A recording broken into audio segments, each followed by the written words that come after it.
Let's be brutally honest for a moment.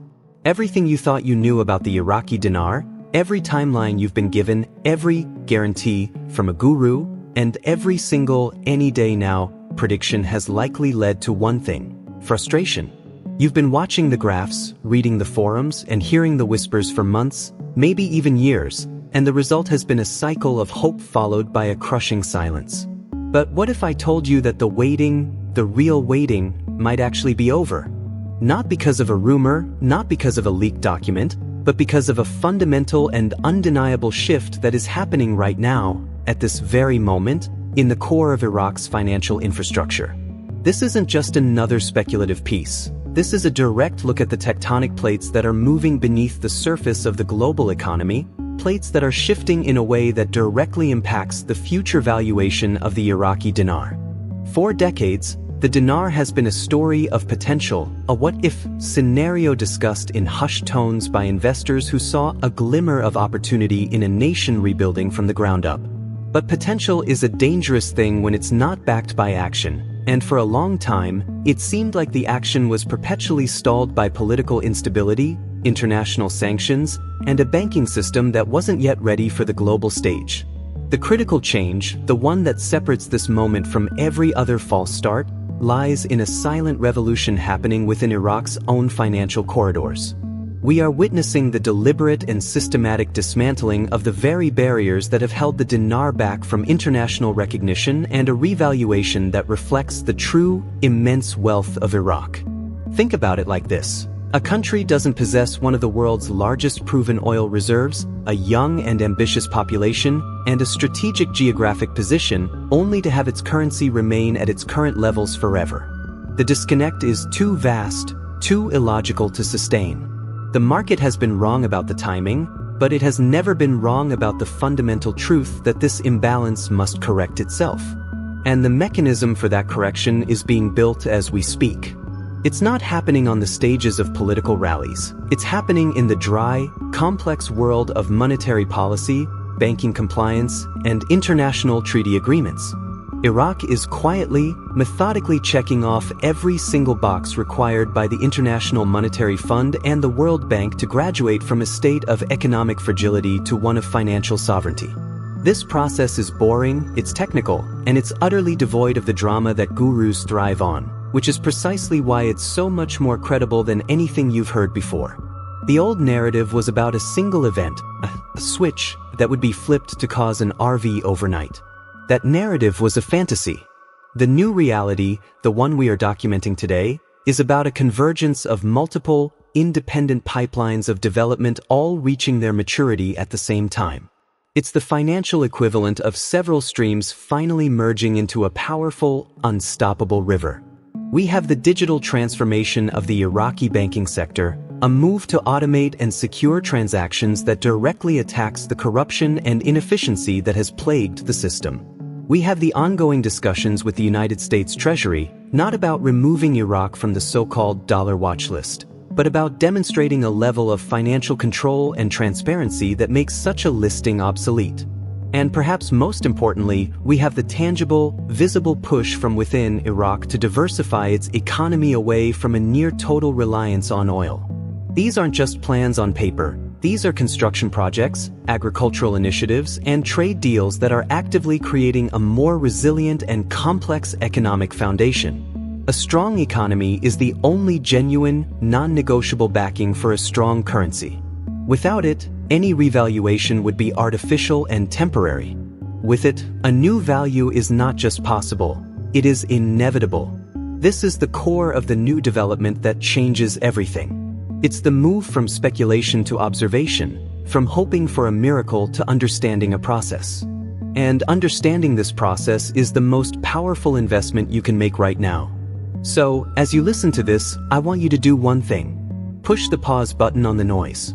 Ignore the frantic headlines and the desperate calls for attention. Instead, focus on the signal, the steady, consistent drumbeat of progress that we will now break down in detail. Stay with me, because what we're about to delve into isn't just information, it's the context you've been missing all along. So, if the foundation is being laid so meticulously, What are the specific, tangible pillars of this transformation that we can actually observe and track? Let's move from the theoretical to the practical, because understanding these mechanics is what separates the informed observer from the passive hopeful. The first and most crucial pillar is the aggressive and, frankly, unprecedented modernization of the Iraqi national payment system.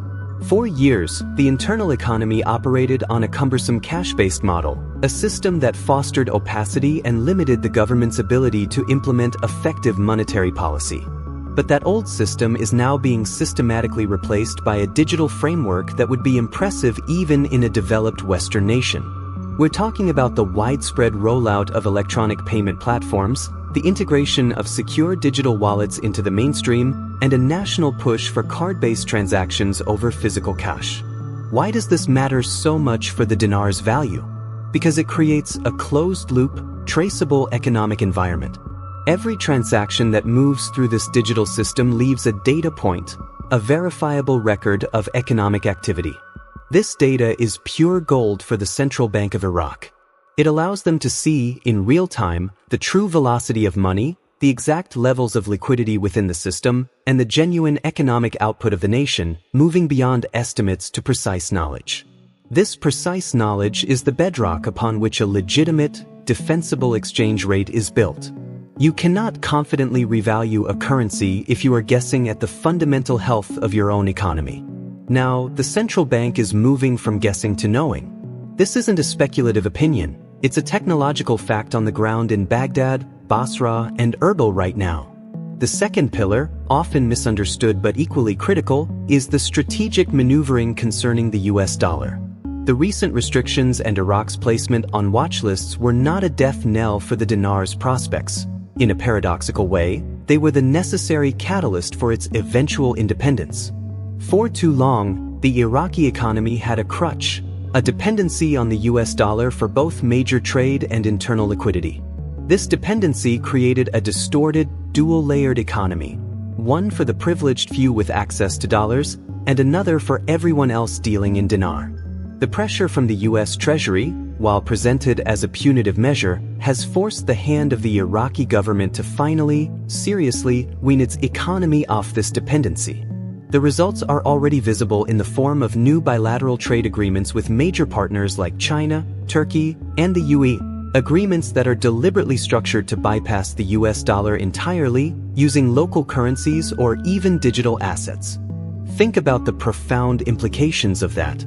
Iraq is consciously decoupling its vast oil and non-oil exports from the dollar-based financial system. Every barrel of oil sold to China for yuan instead of dollars is a direct vote of confidence in its own sovereign financial future. This transition is creating a self-reinforcing dinar-based economic sphere that is insulated from external financial shocks and, more importantly, establishes a clear, demand-driven need for the dinar on the international stage. The value of a currency is ultimately a function of demand, and for the first time in modern history, Iraq is architecting a system that generates international demand for the dinar out of necessity, not just speculation. This brings us to the third and most forward-looking pillar, the legislative and regulatory overhaul. The long-stalled budget laws and the critical financial management reforms are no longer stuck in political gridlock. They are being passed, because the external and internal pressures have created a rare and powerful consensus among Iraq's political factions. They all see the same writing on the wall. The old system of patronage and financial opacity is unsustainable and is actively blocking Iraq from taking its place as a regional economic powerhouse. The new laws do something very simple but profound. They legally mandate transparency. They force government departments to operate on a single, auditable digital budget. They create independent bodies to oversee public spending. And they align Iraqi financial regulations with international anti-money laundering standards. This is the boring, unsexy work of nation-building that television news never covers, but it is the absolute prerequisite for attracting the kind of large-scale, long-term foreign investment that permanently strengthens a currency. Major institutional investors, pension funds, and international development banks will not pour billions into an economy they cannot trust. The passage of this legislative package is the direct signal to those institutions that Iraq is open for business on a new, credible footing. So, when you look at these three pillars together, the digital payment system, the strategic decoupling from the dollar, and the legislative cleanup, you are no longer looking at hopes and dreams. You are looking at a coherent, multi-pronged national strategy that is actively dismantling the old obstacles to revaluation.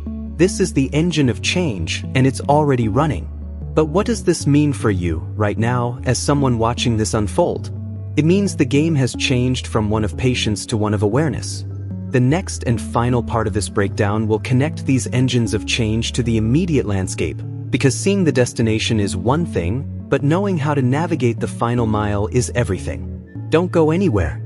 Now we arrive at the most critical moment, the point where grand theories and national strategies collide with the immediate, tangible reality of the global market.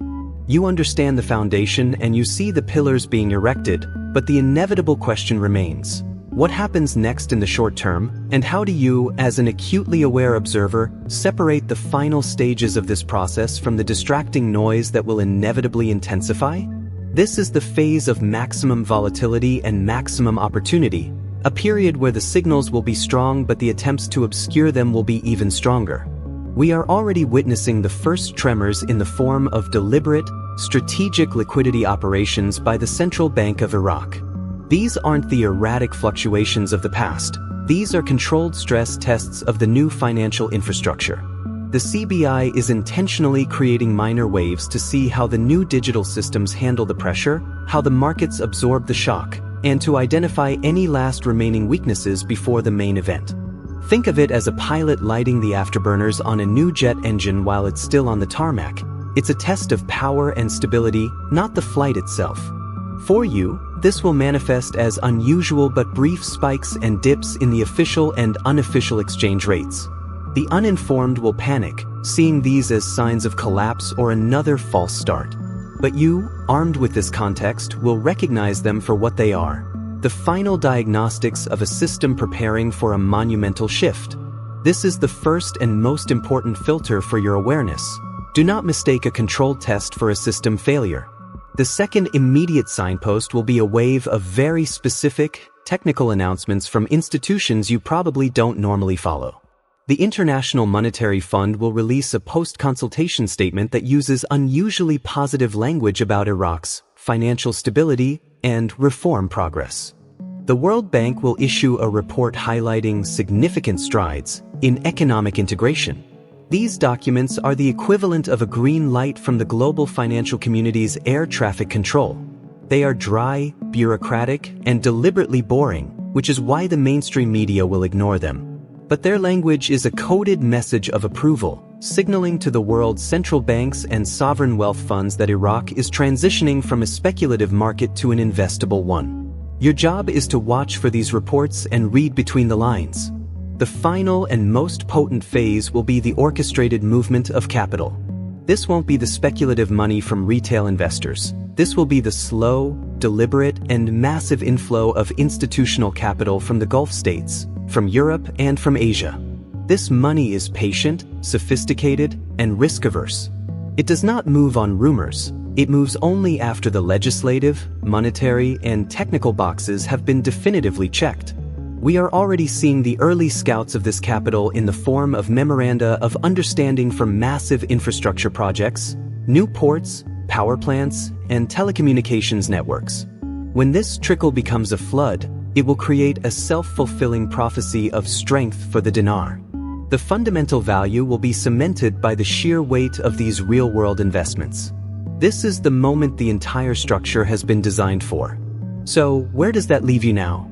You are in the most empowered position possible. You are no longer a speculator hoping for a miracle. You are an analyst observing a predictable, though complex, sequence of events. Your mindset must shift from, when will it happen, to, the process is happening, and I am tracking its progression. This knowledge is your anchor in the storm of misinformation that is about to reach a fever pitch. The gurus will scream louder than ever, creating false deadlines and manufacturing crises to generate clicks and sell you more fantasies. Your defense against this is the quiet confidence that comes from understanding the mechanics, not just the hype. You now see the chessboard, not just the pieces. This journey of information doesn't end when this video does. In many ways, it's just beginning. The landscape is moving in real time, and staying ahead requires a commitment to observing the right sources and ignoring the noise. If you found this deep dive valuable, if this has connected dots you've been trying to connect for years, then I urge you to take the next step in staying informed. Please, like this video if it provided you with genuine clarity, and subscribe to the channel if you want this level of objective, fact-based analysis delivered directly to you. Turn on notifications so you don't miss our real-time breakdowns of the key announcements as they happen. The final chapters of this story are being written now, and you have a front row seat. The most powerful tool you have is knowledge, and the commitment to never stop seeking it. Thank you for watching.